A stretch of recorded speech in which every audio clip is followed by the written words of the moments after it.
Sy alalavitra an'izay sika Nisaotra ny rehetra nanolo-tànana sy nitondra fanampiana ho an'ireo tra-boina teny amin'ny tranom-bokim-pirenena amin'ny ny avy eo anivon'ny birao nasionaly misahana ny loza voajanahary na ny Bngrc no afantarantsika azy. Naneho ny firaisan-kina tokoa ireo antso ka nitondra ny fanampiana ho an'ireo tra-boina raha ny fanazavana ny tompona andraikitra avy eo anivon'izay Bngrc izay.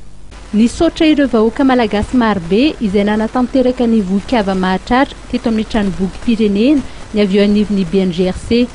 Tsy nifidy taona, tsy nifidy saranga, tsy nifidy freana ny tonga tetsy an-toerana ary maro ireo sekoly no nanatanteraka izany.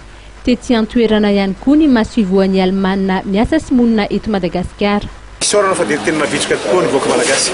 Tonga eto nanao an'izao nanolo-tànana zao firaisan-kina zao ary dia isorana be dia be mihitsy ary tsy laza miara-mahita angamba fa dia ohatrany fanjevo kely teo be dia be ny nanolo-tànana misaotra indrindra n'izy ireo ary misaotra indrindra moa fitondra fanjakana izay irakanay nampanao.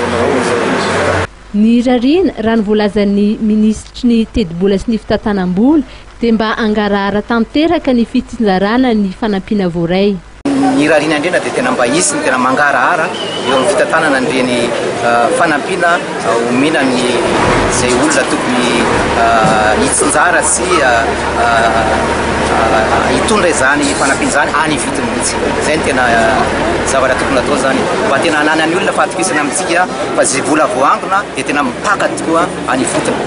Mandray anjara mavitrika moa ny mpitandro filaminana isan-tsokajiny amin'ny fanarahana ny entana izay ho tsinjarana raha ny voalazan'ny avy eo anivon'ny ministera ny filaminam-bahoaka. Ndraiky za ataon'ny filaminam-bahoaka indrindra moa araka ny toromarika dia amin'ny tanjona tompona misy dia tsy maintsy mandray anjara amin'izany na ny polisy firenena na ny tafika na ny gendarmerie zany moa amin'ny fanarahana sy fitondrana ny rehetanareo makany amin'ny toerana izay tokony hitobeny indrindra ny any amin'ny faritra atsimo izay tratra kere dia tsy maintsy misy force de l'ordre manaraka sy miambina ny rehetra satria mba tsy hisiny fanampidirana indray any an-dalana.